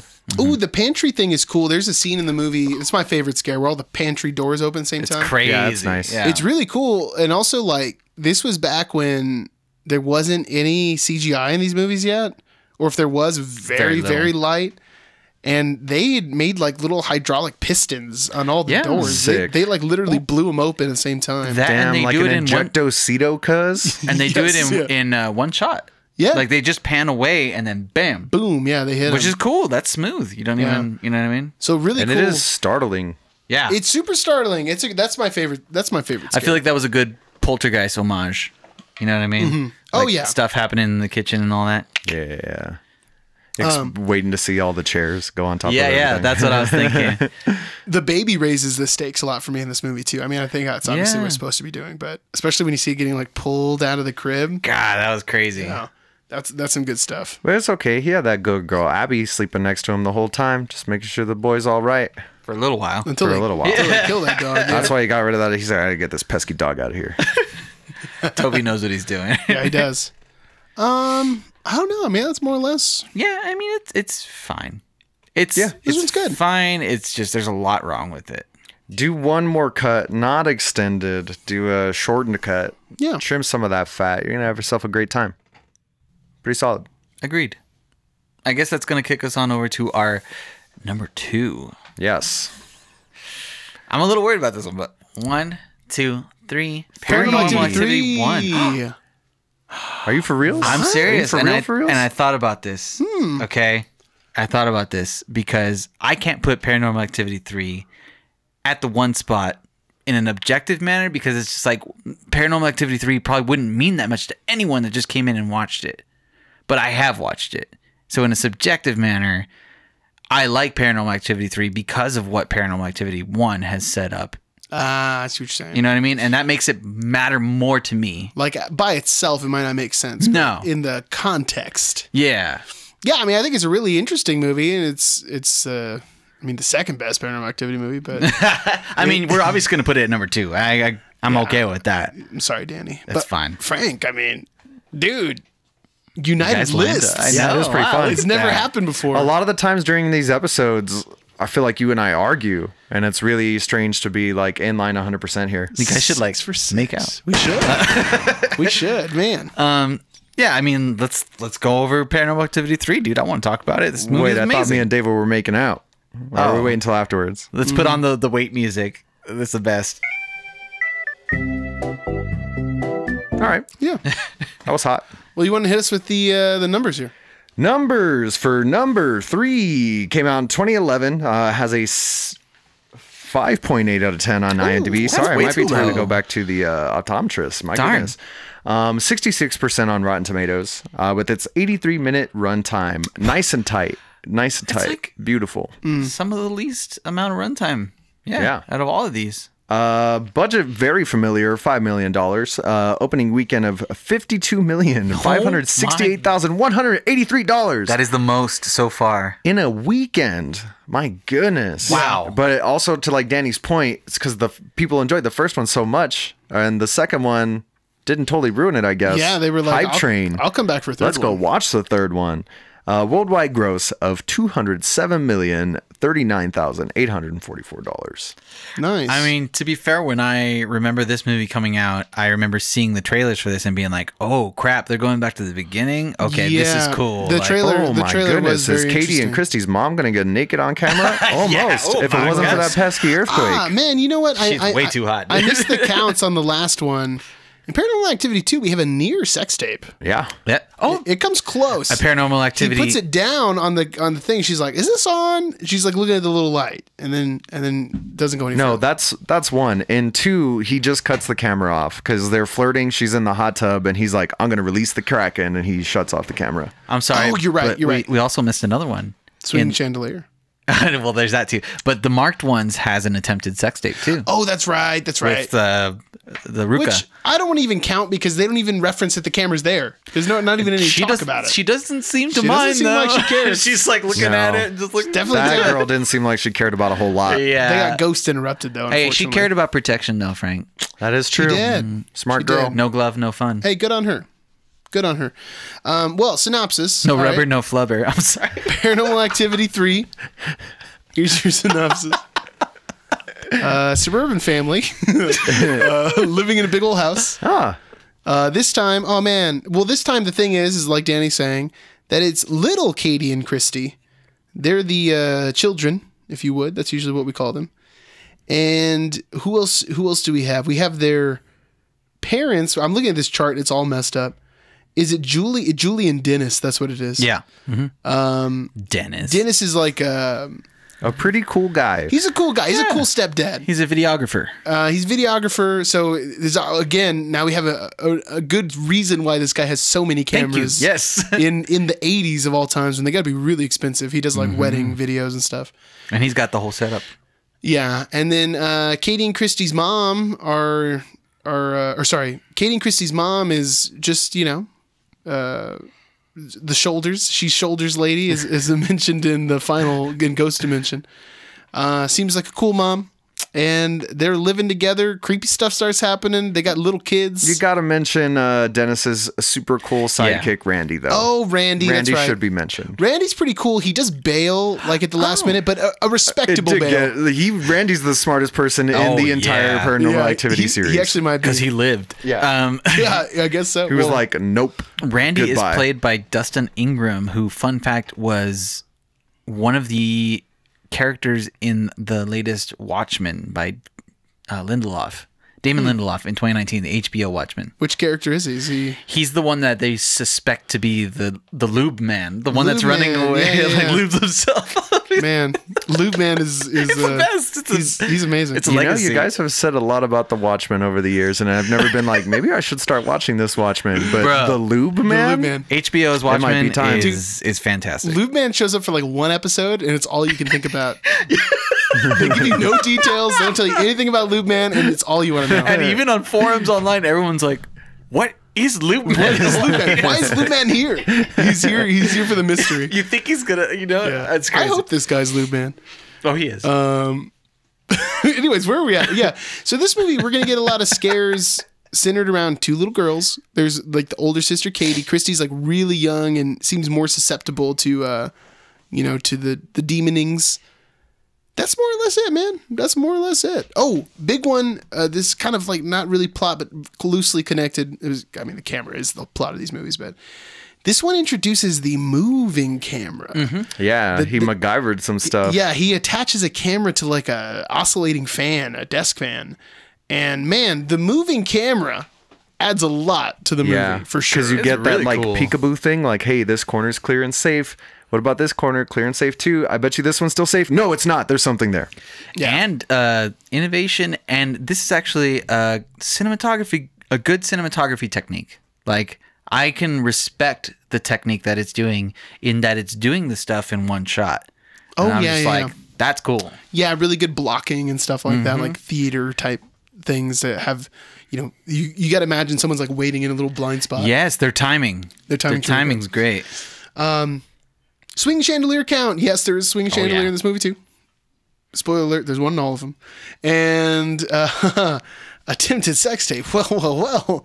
This movie, Katie's mom, everybody. Very liberal lady. No, she was down. Yeah. And they get interrupted They by smoke some weed. And by an earthquake of all things. They get interrupted by. Stupid earthquake. Typical California. What are you going to do? It's like that scene in Knocked Up. Oh, yeah. Yeah. Anyway, what do y'all think about this movie? It's great. It's awesome. This is a great movie. A lot of really good scares. A lot of really good effects. Even like non-scares. Like cool demon superpower stuff too, like Christy jumping off and like Toby not letting her fall splat on the ground. You know what I mean? Yeah. It's all that like weird stuff. Even the house layout is creepy in this one though. Yeah, you got that loft. Really, I feel like most of the houses are really good horror houses. This one might be the best. Yeah, the loft is a big thing. And the loft has a crawl space. That little crawl space door, closet. super creepy. Yeah, they nailed it on that. And I guess it's just for like our collective nostalgia maybe, but like my houses growing up looked a lot like this house because of the 80s, you know what I mean, aesthetic, which was like modern 90s, you know what I mean? Yeah. I definitely had something that looked exactly like that 80s fireplace, like the tile looked exactly the same. All of the furniture at one time was in my mom's house, like for sure. So that's what definitely I was just like, okay, I can feel the creepiness on this. Yeah, definitely. Really cool, innovative scares. Yeah. Lots of all the casts and all the movies have like their fun, whimsical stuff. I feel like they kind of nail it. Maybe the best in 3, the dynamic between like Randy and Dennis, and even just like between Randy and Katie when they're playing Bloody Mary in the bathroom. Oh yeah, and he's visibly horrified, and he's just like trying to keep it together for this little girl, but not doing a very good job. Just like, oh, fuck, Something bit me. Everything's okay. Everything's okay. Yeah, I love the Bloody Mary scene in this movie. Yeah, it's really dude. good. The Bloody Mary scene's great. I really love the panning camera shot on the oscillating fan when mom's going to do dishes in the middle of the night or something like that, and Toby walks up in the sheet. And you get to see it like slowly. It was the happen. It's the babysitter. babysitter. That's who it is. That's who it is. Because they set it up a little earlier where she's in the sheet, like playing with the girls. So you think it's one of the little girls in the sheet, and it's even like appropriately. Yeah. I think it's a shorter. Yeah, girl, it's a isn't height. it? So. Yeah. But then it just drops. Ooh. And I'm just like, Because Toby my doesn't God. like cultural appropriation. No, he doesn't. No, yeah, that's one of those stomach drop scary feelings when you see it drop, and I'm just like, oh, okay, that's a good one. Yeah, that's is a a really good good scare. Yeah, I like that had led me to think that that's what they were gonna do with the Santa suit. Yeah, in that's Ghost what I was Dimension. thinking too. Like, Yeah. even out loud, I was like, "Ooh, they're gonna do the sheet thing." Watch, but they didn't. Wow. We needed more Santa suit. Plus, this is a good extrapolation of the lore. That's like Yes. what's great is like this is like this series is Empire Strikes Back. It like expands the universe, if you will. We get a little bit of retconning, like we previously mentioned. A little more about the photo, Yeah. and I think there's some videotapes they talk about from the previous Paranormal movie. Oh yeah, that's right, because that's why they're watching the tapes. They're watching the tapes, reliving the tapes that were down in the basement or whatever from Paranormal 2.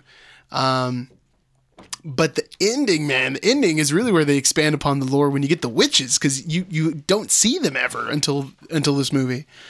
And man, is that super creepy, dude. Yeah. That is is a dark movie. I mean, it's a dark room, right? And he turns on the light, and they're there. Yeah, well, he's like looking through the little hole in the door, and then it's just like a bunch of women in there. They all like turn around and look at it at the same time. Like maybe thousands. It just looks like a sea of witches. Oh, especially, yeah. Wait, which movie is it that ends with like a comical amount of witches? I think. Well, are they shooting them? 4 That's the four marked does ones. have a comical amount That's of what it was. witches. 4, they tried to return to the witch thing. Yeah. But it was too many witches. Yeah. It was like too. This like, was just the right amount to have them everywhere. Even that in would be like the- an inescapable situation. Even in the 5th, there's a lot of witches, but they all get shot with the gun. Oh, did we not talk about that? dude, I don't think we talked 'cause about We should the- take a second and pause about how dope that sequence is of those cholos just blowing those witches away, man. I mean, they get overrun fairly quick. Pretty Yeah, fast. Santo gets. They got some kills in before they died. Like Santo, I don't even think we see him shoot any witches. We just see him dead, so we Yeah. assume they got him. But then Arturo's. But Which is okay, because Arturo's- that MP5, it would have dropped some bodies, but it wouldn't have been as comical as that 12-gauge shotgun was. just makes him fly, dude. It's Oh, yeah. great. It was ridiculous. And a lot of them are up close. He hits them at like the last second. Yeah, he's like waiting. He knows what he's doing. He's like, come on. He's like, God, I love this chromed shotgun that I brought with me. This is my favorite gun. Speaking about doing things different, it's like that's a good part of doing something different in this universe where you just like there's an actual fight at the end. Yeah. You know Yeah. what I mean? Rather than just feeling completely helpless until the end. Yeah, it is a little bit of expounding upon this ending for sure. It's a reference to that one. So shout out to you, marked ones. Yeah, there you go. Arturo, you're the greatest. Good job, man. But yeah, in this one, there's like maybe like 30 witches.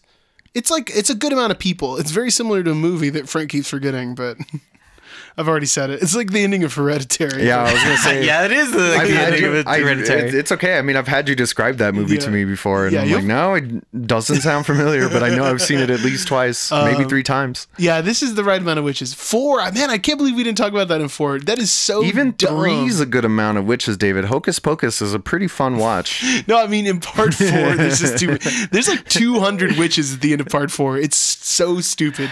It's like where are you all at? How'd you park? Oh, yeah, How'd they're you all get here? All just hanging out at that lady's house, right? Just It's the very last scene. Yeah. Because you think they're gonna escape, and then it's like, whoa.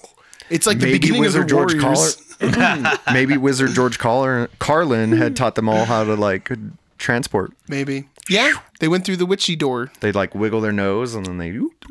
I can't do that. Oh, you see the witch door in for the first time in Paranormal Activity 3 also. Do you? Yeah, I'm pretty sure. They show the door because it's the house, isn't it? Yeah, it is the crawl space, isn't it? Is where the witch door happens.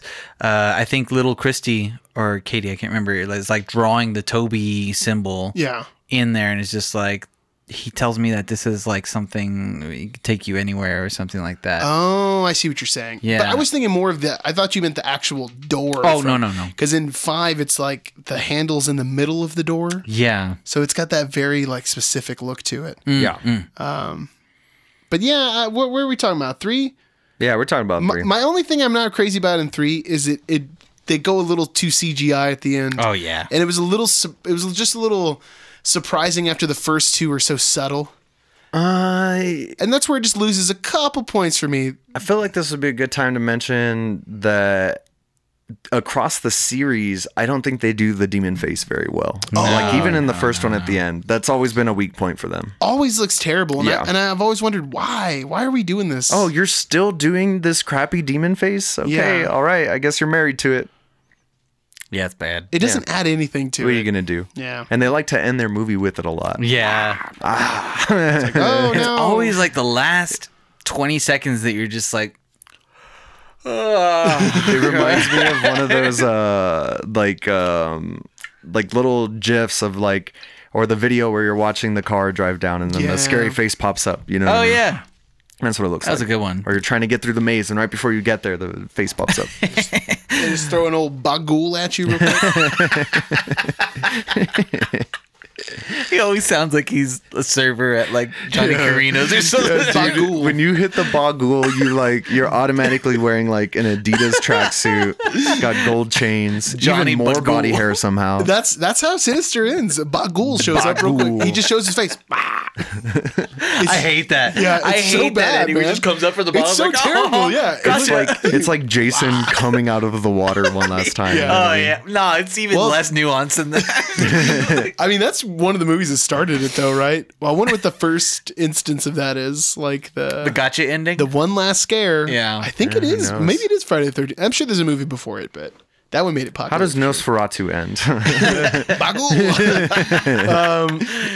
Man, I don't know. I got nothing else to say about this movie other than good things. This is a great Give it a movie. watch. Yeah, give if it you a haven't watch. watched it, give it a watch. It's a good time. And It's go super see fun. Sinister if you haven't seen old Bagul I love yet. Sinister, man. Even the second one's decent too. I haven't seen it. I need Oh, more. you I need should. more Bagul in my life. I'll check it out. You definitely get double the bagul. Double the Bagul. Bigger, better, more Bagul. Well, I guess that's gonna lead us over to the obvious number one choice. Except for Danny, apparently. Paranormal Activity 1. Hey, we did it. We made it to Yay. the end, y'all. The end, but the beginning, really. But also weird because the next 2 movies are going to be prequels. Oh, yeah. Whoa. 2 movies? Kind of. 2 is a prequel, a sequel also. Yeah. It's a weird territory. Oh, got you. Well, Frank, why don't you give us the numbers? And you know what? Just pause before you get to the budget. Okay, cool. Yeah. Paranormal Activity, released in 2007, has a 6.3 out of 10 on IMDb. Feels a little low. That is way too low. 83% on Rotten Tomatoes, however. Feels a little bit better. With its 86-minute runtime. Wow. Made on a pause. I just want to see, do you know what the budget for this movie is, Danny? Me? Yeah. Or can you guess? I'm going to say it is $250,000. Wow. I know it was low. It's substantially lower. Really? Give it one more guess. $20,000. That's pretty close, man. That is Really? pretty close. Yeah. $15,000 they made this movie on. Warren Pelly, man, he's resourceful. Like, insane. You couldn't even get a decent used car for that in today's current used car market. It's just done so well. Yeah. Oh, well, let's hear that return. I mean, even opening weekend, you got to be excited because you've only dropped $15K on this movie so far.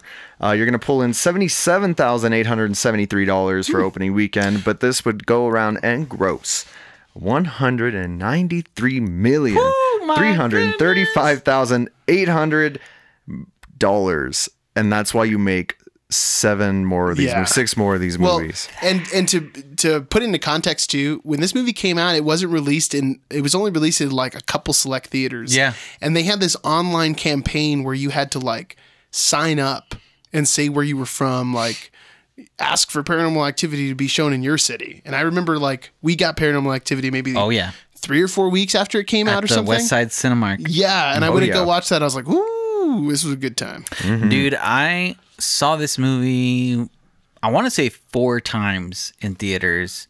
It was a repeater for me. Yeah, I think I watched at least 3, man. It was a lot. It was so good. Yeah. It was done so well, and it was like a theater experience that you would not believe. Mm-hmm. It was dead quiet in that theater. The sound was amazing because everyone's listening to and the sound is utilized the most in the first movie. Oh, for sure. This is what I really like about this is why this one has to be number 1 for me. It's a lot like Blair Witch Project. Yes. In that they're sounds, but they're so small and in the background that you're not sure, is that just the house? Is that something scary? Some weird low rumble. Mm-hmm. Yeah. I love that. And that barely happens in the later ones. Yeah. When something's going on, when Toby's around. They eventually devolve into this horrible screech that made me think of Malignant a little bit. Oh, yeah. Oh, yeah. Yeah. But you're talking about that like room noise, right? Yeah. I think they do it. It swells. I think they do it in almost every movie, but they don't do it as well. Well, and towards then the later maybe it's because ones. your noise threshold when you're in the later movies is so much greater. Like That's there's true, too. so much other stuff going on. Because in number 1, it's literally a home movie. It's like people talking, and you don't get a loud threshold unless someone's screaming or something breaks. Which when it happens, it's startling. Yeah. Big time. Yeah. So People were scared as hell in the theater when I went. Like there were people that walked out, and I don't mean that to be like a bit of hyperbole that they always sell new movies in, but like people actually walked out of the movie theater when I went to see this. I remember seeing this movie in theater, and I can't remember what scene it was, in theater but it was class or in a theater? in a theater, a cinema theater. It was towards the beginning of the movie. It must have been one of the first scares, but somebody stood up, walked out, and as they walked out, they were saying, "Oh, hell no, y'all need to go to church." And that's a quote. Wow. I got paid money for that joke. Yeah. That's pretty impressive. Maybe he's just really scared. Yeah. It was a great theater experience, and Oh, yeah. so much so that I had to go multiple times. Yeah, it was like I got to bring friends. I got to like tell. Have you seen it yet? Okay, let's go watch it together. You got to like watch this movie. And you noticed more every time you watched it too. I mean, it's got the best ending out of all of them, and its rising action is just mwah. I mean, it's great. It's unlike any other horror movie, especially before it came out. It was unlike anything before that too. It's great. It has to be number 1. It is the best. Yeah, even rewatching it this time, it was just a non-stop enjoyment. You know what I mean? And then just talking about how terrible of a boyfriend Mika is. Yeah, Mika sucks. He's like one of the worst. I mean, until you get to the second movie, you're like, could they made this guy worse? But for this guy in particular, though, the thing about Mika is that he knows how uncomfortable Katie is with, like, she's taking it very seriously, how scared she is. And then he's just like pushing it further. He's like, cool. He's like instigating it as much as he can. He's like, oh, I'll just get the Ouija board anyway. She'll be cool with it. It's like, geez, dude. Oh, I didn't buy it. I borrowed it. Yeah. Oh, it's like, okay. Ain't I a stinker? She should have got rid of him a long time ago. Well, she does that. She wouldn't have been deaded. Although, in this movie, you don't know that she's like destined by... what do we call him again? Hippie George Carlin? No, yeah, Wizard George Carlin. Wizard George Carlin. He hasn't been we don't know that she's indoctrinated in this whole thing. We just think, okay. She doesn't know that. I was just a lady. Yeah. And they don't even know, because even in the first movie, they're talking about, oh, this has been following us around since we were kids. Mm-hmm. And I remembered it was always like standing at the edge of my bed, and Christy saw some of it, but she wasn't. It's like, well, no, Christy was the one who got it the most. And you know what? I was, watching 3, I was really bugged about that. But it all makes sense now, knowing that it wasn't really like a fire, you know what I mean? It was like they got Men in Black, like light wanded, you know what I mean? And their story has been really written in their head. There is a fire, though, because in Ghost Dimension, they talk about that house being built. Because the other house burned down on it. It's just that the story's not exactly the same. And they also say in Ghost Dimension, the house burned down and then the family disappeared, which also isn't true. They knew where it's not like they just vanished. You know what I mean? It seemed like they had a normal childhood. It's confusing, though, because we can't trust the narrator, or in this case, Katie. I think... because she's been Men in Black. I had gotten it wrong before, in that Paranormal 1 is actually the one that establishes... the shot of them finding a photo of Katie above in the crawl space in the attic. Yeah. Above where she sleeps. And I had said that was in Paranormal 2, I think. In 2, they show the photo. Right. They show the photo. In 2, they find the photo and burn the photo. Right. That is where the photo gets burned. But it was creepier in the first one, where you're just like, oh, it's right above where I sleep. And it's just in my attic. Yeah. Yeah. Oh, we lost all this in a fire. How is this even here? shouldn't exist, and it's right above me while all this terrible stuff is happening. Yeah. I don't even know if I have a favorite scare. Maybe like the top 5 scares. There's just so many good scares in here, and it all has to do with like them utilizing the dead shots of them in the middle of the night sleeping. You know what I mean? Yep. You're just like, wow, it's a normal night, and then all of a sudden, like, Katie gets dragged out of bed. She's screaming for Mika. The door slams behind her. That's like, a good one. Oh my goodness! I really liked when they put down like the baking powder or the sugar and stuff, and you like see a figure for a second. The chicken foot even. Yeah, which is also, Frank and I were talking about this when we watched 6, but it's like 6 really ruins your imagination of Toby. Yeah. Because we're expecting him to be like old school devil. Straight up like demon. Minotaur demon, yeah. When I was getting dressed for today's episode, I was making a conscious decision to wear my Baphomet t-shirt with, if you're a constant viewer, you're familiar. But then I was like, you know what? They don't deserve the Baphomet. No. Because they at the bed in the end and gave us weird ink monster.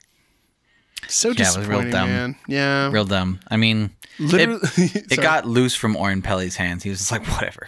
Well, this movie, too, it's so subtle and so minimal. That's why it works so well. But at the same time, doesn't leave itself open for sequels. Somehow they managed to squeeze out a couple good ones. But if they had just left Paranormal Activity alone... It could have been just like perfect, you know what I mean? Just completely untarnished. Just do 1 and then 3. Exactly. Yeah. 1 and then 3. Although 2 feels like a little necessary. Just a little bit. I feel like it makes 3 more impactful. Yeah. But if you just released 1 and then 3 as 2, you'd have been like, man, those are 2 pretty tight movies. Or what if they did 1, 3, 2 and just switched a couple things around? You know what I mean? That actually could I feel like get 2 would have been the That'd been weakest. Yeah, you're right. Yeah, though. it wouldn't have been a good one to end on. A trilogy, at least, or well, no, I mean 2 would work. Frank's right. 2 totally would, like 1 and 3. But I mean, being real, all they needed was 1 to 3. Yeah, if they just stopped at that trilogy, it would have been like, oof. And even the marked ones, the marked ones could have been a fan-made film. Yeah, that would be the only welcomed entry and the weakest, but welcomed nonetheless, and worth it to see just witch ladies getting blasted. Yes. Man, I mean, my favorite scare is probably the attic thing that Danny's talking about already. that one's that's just so creepy, dude. When they pull that photo out, and it's not even like a built-up scare. It's just like you yourself as the viewer are like realizing that at the same time she's realizing that, and you're just like, oh my god, that's so weird. Yeah, even the way Katie asked the question, like, where was it? Like, she already knows like where it was, and she's like, was it right above the bed? And he's like, yeah. Oh yeah. Not a scare, but my favorite scene in the movie, hands down, is he's not a demonologist. He's a paranormal. No, he's a medium. Yeah, he's a medium or something. Spirit investigator. He knows a guy for the demons, but he's not the guy. He's not. He's a ghost guy. He's not a demon guy. He comes up earlier in the movie to give him some ideas. I'll talk to my demonologist friend. Looks a little bit like George Carlin. Yeah, he kind of does. He kind of does. But at the end of the movie, he shows up again, like right when things are really going to get out of hand, and he steps in. He's like, "Oh, love that guy." Oh, we were just talking about this. Oh, this energy is there's something really big. Oh, I can't be here. I need to leave. And he just like takes off. She's like, no, we need your help. And he's like, yeah, no. See, no. Like, I've already been here too long. You can tell he almost like, as he's panning through, he almost looks at Mika for a second, like, you got a Ouija board, didn't you? Yeah. I told you not to get that Ouija board. That's that typical white guy in a horror movie bravado that's just like, whatever. Oh, I don't care. You're stupid, Katie. I'm not afraid of no Doesn't ghost. he say at one point, he's like, I'm going to kick this demon's ass? Doesn't he say something like that? Yeah, he does. It's like, Mika, what are you doing? This is my house. I'm going to handle it. Yes. He's so terrible, that guy. Like, almost his almost pinnacle of, like, just being a is, like, when he just did the Ouija board, she's livid because this thing, like, lit itself on fire, you know what I mean? And he's still just like, hey, Katie, come help me figure this out. Let me figure out what it was. Help me figure it out what it was trying to say. Come on, babe, help me. Why are you being such a turd? Oh my god, I hate this guy. I mean, a lot to be said about Katie, the actress. I mean, she kills it. She's a lot of the reason why this movie is sold. Katie Featherstone. You could put her in like the realms of scream queens, man. I feel like her scream is super solid. Oh yeah, it's blood curdling at the end, man. You're always like, I mean, I remember that experience in the theater when that ending part happens and she screams Mika, and you're just like, I'm so tense right now because what's happening? I can't even tell because all I hear is shink. Yeah, it's just downstairs. Just thumping. Yeah. Which is really satisfying when they give it to you in the marked ones. You're just like, wow, this is the scene we've never seen before. I get to see Mika get stabbed. And boy, did he. Boy, did he get stabbed real good. I just, and Frank's already talked about it a little bit earlier, but man, the demon face at the end really kills things for me. Yeah. Wait. There's a demon face at the end? Yeah. On Paranormal One? Yeah. She drags Mika's body back upstairs. You hear her thumping real slow. Hurdles the body at the camera. Yeah. And then she pops and she's like, stupid. And then and then the screen cuts to black and it's like, ooh, wow. That's exactly where it starts. I think I'd cut that out of my memory, to be honest. Well, it's because it's didn't like that. Good. Yeah, there's an alternate ending to this movie. Oh, and it's that Katie. I mean, everything happens the same, but after she kills Mika, she just shows him in this ending. It's the only difference. She comes up to the top of the stairs and then sits down on the floor and is sitting there, like cradling, like in a rocking cradle position. And then you hear like the alarm go off in the morning. She doesn't do anything. You hear the phone call. She doesn't do anything. And then the police show up and they're coming upstairs. And then she's like, Mika? Is that Mika? She's like still holding the knife. And they're like, she's got a knife. And then and they shoot her. They shoot her and she dies. Well, I see why they can't use that. They can't use that because they were like, guys, we're going to make boatloads of money. Well, they didn't know they were going to make boatloads of money yet, but good thing they didn't decide on that one. That would have made it that would have been difficult. shooting themselves in the foot pretty hard. Mm-hmm. I'll take Demon Face over that. I bet maybe there's a little bit of studio talk like, oh, this movie's testing really well. We need you to like do a movie that's going to leave this open. Hey, listen, in these screen tests, we've had like a dozen people themselves. So yeah. I think this is going to work out pretty good. I mean, right place, right time for this movie. It's just different, and it was right where like things like Cloverfield were coming out. A lot of the found footage craze. I feel like a lot of these might have been because of Paranormal. I need to look at a timeline. For sure. Like things like Chernobyl Diaries. And I mean, obviously Blair Witch was the big found footage movie, but that was 99. And then it took a big break until this. And this movie really this series really replaces Saw as being like the yearly horror entry. It takes the But it was torch and also runs with happening it. concurrently with Saw, which is crazy. Yeah, it Wow, carries it's just over. like Paranormal Activity Part 2. Exactly. Wow, that's it, everyone. What a ride, y'all. Super fun at the beginning, and then towards the end, you're like, what? Hey, these Mexicans are pretty funny. Wow, what is that? Yeah, that last one is garbaggio. Mine is so bad. Well, Let's hope the seventh one is okay. can I suggest something if it's not too shocking? Oh, Sure. shock us. Well, we have no character limit extended because we're reviewing Lamb, but it hasn't come out yet. Yeah. So we'll have to get you double on the Halloween podcast. Yeah, We'll- behind the scenes look, we're like, this is way in the past at this Yeah. point. Yeah. But because of that, we also don't have an, oh, that's interesting. I guess our oh, that's interesting could be, hey, there's going to be a seventh one coming out. Hey, isn't that is kinda interesting? interesting, isn't it? Yeah, Paranormal Activity Next of Kin. It would have been nice for them to, like, if Mark they it. had tried to hype it up, we could have had an oh, that's interesting about this seventh one coming out. They're just like- and then we could have scheduled better. I'm kind of scared that they don't believe in their own movie because they're not like marketing it all. I didn't hear about this. I Well, don't- oh, sorry. No, you're right. go ahead. It's been totally unheard of. I looked up some stuff to see if I was like, let me find some interesting stuff we can talk about this movie. Nothing has been released. Oh, I was so ready to hit the button, David. No, there's like 4 actors' names, no character names. If you haven't seen the trailer, it's like, it seems like it's set in maybe like an Amish.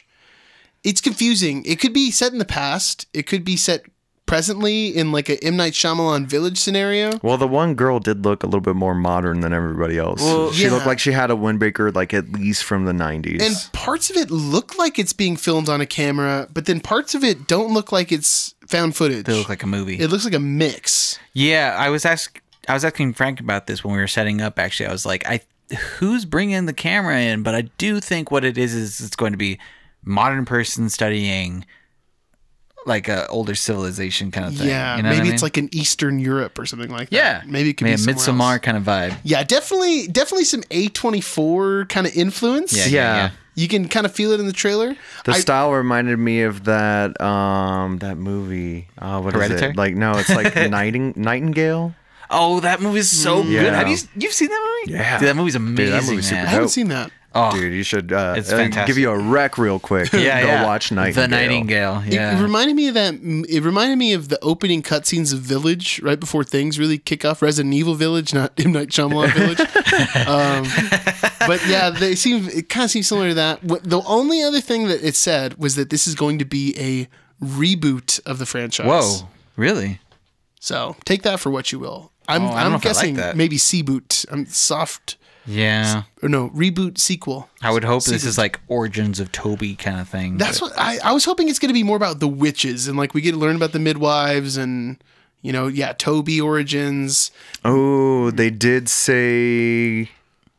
Was it? Yeah, in the second one, when the little brunette girl's doing like her research, she's talking about how Hunter is the first boy born since like the 1930s. Yeah. something like that. So maybe we're Of their jump back family? there. Yeah, of Katie's side of the family. Oh, okay. And then also time travel's been opened up, so could we true. see people literally travel through time? They have opened up that pit, if you will.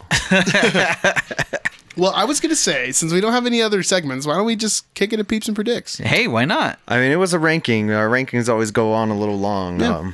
What are you gonna do? like- Hopefully, you've enjoyed yourself so far. Yeah. If you have, go ahead and give us a 5-star review on Apple, iTunes, podcast, whatever it is. Danny's better at this. There you go. Or if not, Danny's gonna come find you, slap you around a little bit. I've got the internet. I can find you. He'll dox you so hard.